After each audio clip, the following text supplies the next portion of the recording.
안녕하십니까. 배정한자풀이 21번째입니다. 사실 여러분한테요, 배정한자라는 것은 어렵게 다가갈 어떠한 외워야 될 또는 풀어야만 될 수수께끼가 아닙니다. 그저 조립해야 될 조립 도구일 뿐이죠. 그런데도 여러분이 그것을 하지 못하는 이유는 단 하나입니다. 분해하고 해체하는 데서 이야기 만들어내는 것을 두려워하기 때문이죠. 여러분은요, 작가가 되십시오. 어떠한 방법으로든 이 문제를 푸는데 적극적인 사고를 하십시오. 그러면 여러분은요, 논리와 논술 같이 잡을 수 있을 겁니다. 첫 번째 글자 같이 보도록 하죠. 첫 번째 글자 보니까요, 물과 관계가 있습니다. 그래 놓고 이러한 글자는 변색할 발이라고 나왔죠. 즉, 물이 변색해서 쫙 올라온 것을 뭐라고 하죠? 안개라고 그러죠. 그래서 이것이 안개 자욱할 발자입니다. 또 안개가 자욱한 바다 이름을 이야기해서 바다 이름 발이라고도 합니다. 우리 발해 그러면 만주 동부 한반도 북부에 있던 나라 이름이죠. 그래서 틀림없이 이것을 안개 자욱할 발 또는 바다 이름 발이라고 합니다. 또 요거를 다른 말로 우쩍 일어날 발이라고도 하거든요. 즉 물이 우쩍 아주 힘이 있어 일어나 가지고 떠돌아다니는 게 뭐예요? 안개죠. 그것도 바닷물이 그렇다면 바다 이름이겠죠. 그래서 안개 자욱할 발, 바다 이름 발이라고 하면 여러분한테 외워야 될 어떠한 거리가 아니고 이해돼야 될 글자일 겁니다. 다만 삼수변 옆에 것이 바다 이름 발 또는 변색할 발이라는 뜻 외에도 우쩍 일어나다, 마치 수그러졌던 어떤 가뭄의 그 풀이 비를 만나서 팍 일어나듯 일어나는 그것을 발이라고 한다는 거죠. 그런 의미에서 물이 그렇게 일어난 것, 그것은 안개라는 의미가 깊은 겁니다. 또 다른 글자 보도록 하죠. 이번 글자는요, 겹방자입니다. 같이 보도록 하죠. 이것은 이건 우리 방울 또는 어떤 꼭지라고 해서 꼭지적자죠. 그 옆에 모방이 있습니다. 즉 뭐냐, 이 꼭지는 덩어리를 얘기해요. 덩어리진 뭉치처럼 한 뭉대기죠. 한 뭉치처럼 사귄다는 데서 원래는 이게 사귈방이었다가 사귀는 이들은 곁에 있다 해서 곁방입니다. 우리 방사백 그러면 음력으로 400의 다음 날인 매달 초 이튿날을 이야기합니다. 즉 초 하루를 지난 초 이튿날을 방사백이라고 한다는 얘기죠. 그런데 이 400이라는 말에 그 혼백할 때처럼 이 넉백자가 들어간다는 것 잊지 마십시오. 사실은요, 초 이틀은 음력 2일을 이야기하는 거죠. 초 2일 하루가 있다면 초 이틀이 있는 거죠.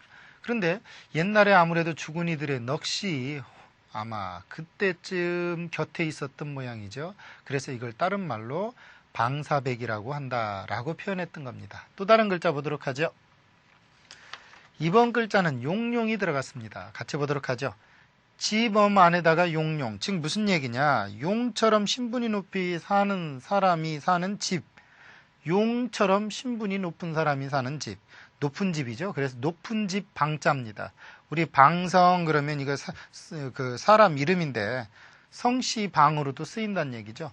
물론 우리나라 방씨성 중에 높은 집 방자를 쓰는 경우는 없을 겁니다. 중요한 건 이게 성씨로 중국에서 통용이 되고 있다는 거죠. 아무래도 신분이 높은 사람들이 자기들을 그렇게 만든 것 같아요. 예를 들면 쇠금자에서 나온 점 2개를 뺀 온전전 같은 경우죠. 자기들 나름대로 글자를 만들어내는 경우. 또 다른 글자 보도록 하죠.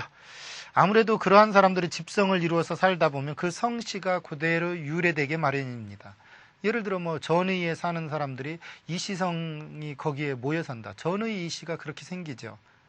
이런 식이 되는 겁니다. 그 다음 글자 같이 볼게요. 오대이 안에 안일비가 있죠. 즉 무슨 얘기냐, 제 옷이 아니다. 즉 옷이 제 몸에 딱 맞지 않는다는 데서 원래는 옷이 길 배자였습니다. 그러다가 옷을 길게 입는 이들이 성이 배씨였다 해서 성배예요. 우리 배옥희 할 때 쓰는 자죠.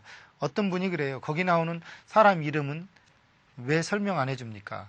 설명 안 해주는 사람들은 다 현세 사람 이름이고요. 설명해 준 사람은 다 돌아가신 분들이나 우리 역사적으로 이름이 있는 사람들입니다. 제가 설명 못하는 이유는 배옥희 씨가 틀림없이 있기 때문입니다. 그런데 오대이 안에 안일비가 있는데 그 안일비는 그 속 옷 안쪽을 이야기하기도 하지만 제 옷, 제 몸에 딱 맞는 옷이 아니란 얘기예요. 크다는 얘기고 길다는 얘기죠. 요즘 옷은 짧게 입는 게 유행이지만 옛날 옷은 짧은 옷이 없어요. 오히려 그 데님이라든가 소매를 그 안에서 이렇게 한다든가 해서 전부 길었죠. 그래서 옷이 길 빼자입니다. 또 다른 글자 보도록 하죠. 네, 이번 글자는요. 대나무죽과 관계가 있네요. 같이 볼까요? 대죽 밑에 칠벌.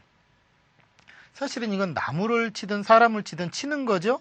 그래놓고 대나무가 붙어 있습니다. 즉 무슨 얘기냐면 아주 쉽게 얘기해서 대나무를 베어가지고서 뗏목을 엮는다 해서 이것을 딴말로 뗏목벌자리라고 합니다.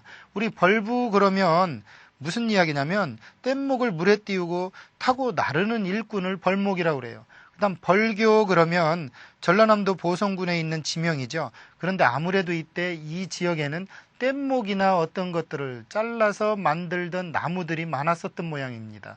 그렇지 않고서야 다리교라든가 뗏목벌자를 쓸 일은 거의 없었겠죠.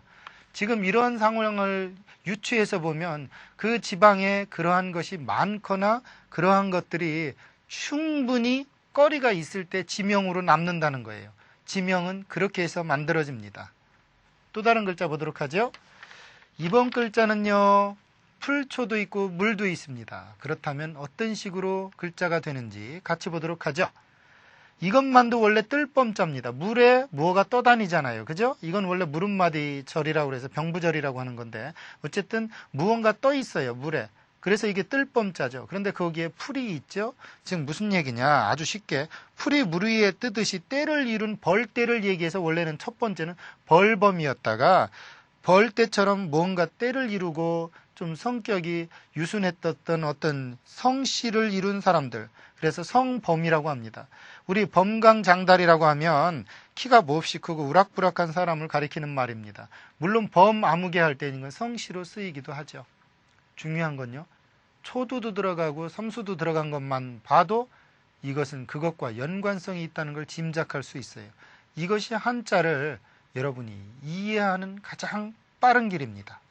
또 다른 글자 보도록 하죠. 이번 글자는요. 왠지 위와 아래랑 관계가 있겠죠. 같이 보도록 할까요? 이거는 위상의 어원에 맞는 거고요. 이건 전복자입니다. 즉 윗사람한테 점을 치고서 무언가 기다리는 마음, 조급하다 해서 조급할 변자였다가 성씨로 쓰이면서 성변자로 쓰이는 경우입니다. 우리 변계량 하면 조선 초기의 학자죠. 물론 그림을 그린 경우도 있어요. 중요한 건 이게 윗상의 어원입니다. 어떤 기준선 위에 점을 올려놓고 위, 이것은 전복이죠. 즉 윗사람, 조상이나 누구에게 점을 치고서 기다리는 마음은 조급하다 해서 조급할 변, 그러다가 성씨로 쓰이면서 성변, 이렇게 이해하면 여러분에게 틀림없이 맞는 글자가 될 겁니다. 이처럼요, 한자는 묘하게도요, 그때그때의 상황 속에서 충분히 전달되는 의미가 있고 그것을 즐겨 쓰던 이들이 성씨로 쓰면 그것이 곧바로 성으로, 성씨로 남는 경우가 많습니다. 수풀림자 같은 경우도 그렇죠. 네, 또 다른 글자 보도록 하겠습니다. 이번 글자는 곡갈변이라는 글자입니다. 같이 볼게요. 이거는 당연히 곡갈 모자의 형태입니다. 이건 받쳐들고 있는 모양이죠. 즉 받쳐들고 있는 모자의 모양에서 곡갈이다 해서 곡갈변자입니다. 물론 이름자로 쓰이죠. 우리 변복 그러면 관과 옷을 동시에 얘기하는 거예요. 이건 곡갈이니까 요즘 말로 말하면 모자예요. 모자와 관복, 복, 옥장, 복식을 우리는 변복이라고 한다는 얘기죠. 그러니까 이 엄격히 따지면요, 곡갈변이라는 건 요즘 말로 말하면 모자라는 뜻하고 거반 비슷하다는 얘기예요. 모자가 따로 있지만 말이죠. 네, 이번 또 어떤 글자가 있는지 같이 보도록 하겠습니다. 사실은요, 들어간 것 중에 어느 한 부분은 충분히 의미를 여러분에게 전달하려고 노력을 할 겁니다. 같이 볼까요? 해일 옆에 남녘병자, 즉 해처럼 재물을 차리는 제사상 위에 불을 켜놓은 모양을 본따서 밝다 해서 이게 밝을 병이라는데, 중요한 건 이게 어떻게 해서 제사상 위에 불을 켜놓은 촛대 모양이냐 이렇게 따지면 굉장히 어색합니다. 물론 그 나중에는 남녘병, 청간병으로 쓰이는데 중요한 건 해와 촛불처럼 무언가 밝혀놓는다 해서 밝을 병자고요. 이름자로 쓰일 때 예를 들어 전병암 할 때 이렇게 밝을 병을 쓴다는 거죠. 사실 해도 밝아요. 그러면서 남쪽도 밝아요. 둘이 합쳐지니까 더 밝죠. 밝을 병이라는 글자가 된 겁니다. 그런데 저 해일이 위로 올라가면 또 문제가 돼요. 같이 볼까요? 어떤 자가 될지 같이 보도록 하겠습니다. 똑같은 자인데 해가 이번에는 위로 갔습니다. 같이 보도록 하죠. 해일 밑에 남녘병, 즉 해가 남쪽의 밝은 빛처럼 떠올랐다는 데서 이것도 밝을 병이에요. 그런데 중요한 건 아까 옆에 있을 때의 밝을 병은 재물을 차려놓은 것처럼 밝은 거지만 이번에는 해와 남녘 둘이 합쳐져서 떠올랐다는 데서 밝은 경우를 나타내는 밝을 병입니다. 이병수 할 때 쓰는 자인데 중요한 건 같이 쓰인다는 거죠. 그럼 시험 문제에 밝을 병 쓰시오라고 나오면 어떻게 쓸 것인가? 두 개 다 쓰는 게 원래 정답입니다. 그렇지만 어떠한 글자를 놓든 훈음을 적으시오 하면 여러분은 상관없이 밝을 병 적어도 정답 처리가 됩니다. 또 다른 글자 보도록 하죠. 네, 이번에는 나무목이 있네요. 같이 볼까요? 나무목 옆에 남녘병. 즉 무슨 얘기냐? 나무로 만들어 제사상의 불을 켜놓는 자루라는 데서 자루병자입니다. 요즘 말로 하면 촛대처럼요. 그러한 자루. 그 자루는 권세를 뜻한다 해서 권세병이라고도 합니다. 우리 병용 그러면 요직에 등용됨으로써 권력을 잡는 걸 병용이라고 합니다. 사실요. 우리가 칼자루는 나한테 있어 하는 얘기는 뭐예요? 권력이 누구한테 있다는 거죠? 자기한테 있다는 거죠. 그래서 자루병, 권력병 같이 나가는 겁니다. 권세병은 같이 나가는 거예요. 또 다른 글자 보도록 하겠습니다.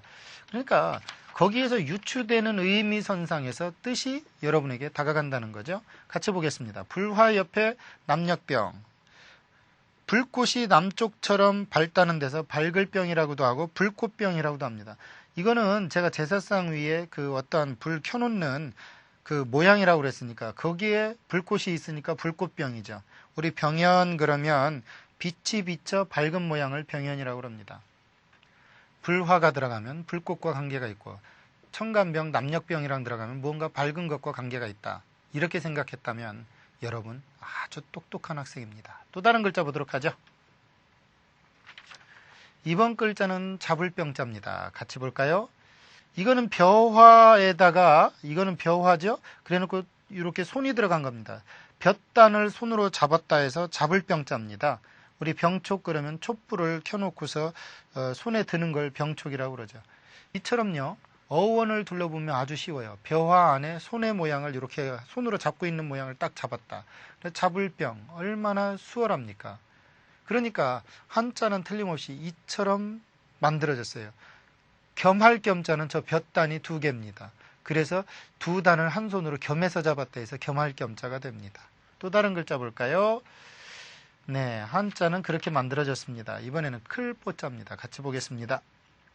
이 어원에 보면 이게 힘력자거든요. 힘써 사용한다. 그래서 원래는 이게 클뽀자입니다.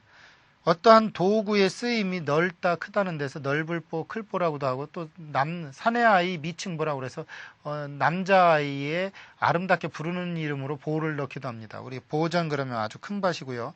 황보인 그러면 이때는 성씨로 쓰인 경우겠죠. 이름씨로도 쓰이지만 성씨입니다. 이게 황보가 그렇게 쓰인다는 얘기죠. 저걸 포로 읽으면 안 돼요. 저거는 보자입니다. 그것도 클보, 남자, 미칭보. 미칭이라는 건 아름답게 일컬을 때 쓰는 거죠.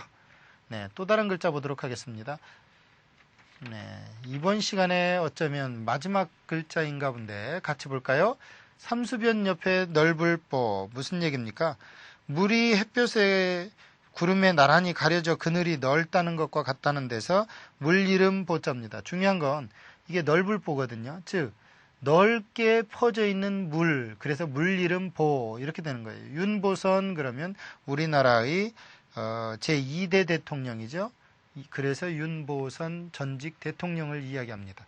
이럴 때 보자는 물 이름 보자를 쓴다는 거죠. 그런데 물이 넓게 퍼져 있는 걸 보라고 한다는 얘기입니다. 이처럼요, 배정 한자는 충분히 이해돼야 할 거리로 여러분에게 남았을 겁니다. 다음 시간에요, 그 나머지 또 한번 여러분과 만나도록 하죠. 이번 시간 여기까지입니다. 감사합니다.